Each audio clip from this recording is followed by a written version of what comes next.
আসসালামু আলাইকুম, কেমন আছেন সবাই? আশা করি সবাই ভালো আছেন। আজকে আমি রান্না করব বাটা মাছ দিয়ে ডাটা আলু। তো প্রথমে পেঁয়াজটা তেলে ভেজে নিলাম, তারপরে দিয়ে দিলাম আদা রসুন বাটা। আদা রসুন বাটা ভালোভাবে একটু ভেজে নিয়ে দিয়ে দিলাম মরিচ গুঁড়ো, হলুদ গুঁড়ো, সাথে দিয়ে দিব সামান্য জিরা গুঁড়ো।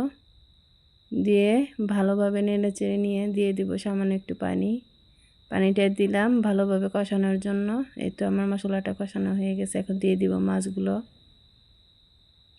দিয়ে ভালোভাবে উল্টিয়ে পাল্টিয়ে নিয়ে কিছুক্ষণের জন্য ঢেকে দিব। এই তো আমার মাছগুলো কষানো হয়ে গেছে। এখন এক এক করে নামিয়ে নিলাম।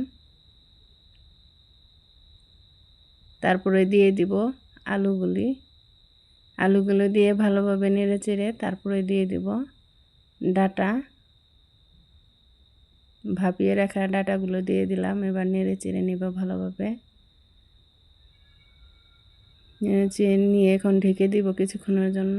আবারও উল্টিয়ে পাল্টিয়ে নিয়ে ভালোভাবে দিয়ে দিব ঢাকা। এখন নেড়েচেড়ে দিয়ে দিলাম পরিমাণ মতো সুরা, তারপরে দিয়ে দিব কষানো মাছগুলো। এবার আবারও ঢেকে দিলাম। এই তো তরকারিটা অর্ধেক প্রায় হয়ে এসেছে। আর কিছুক্ষণ পর এখন নামিয়ে নেব।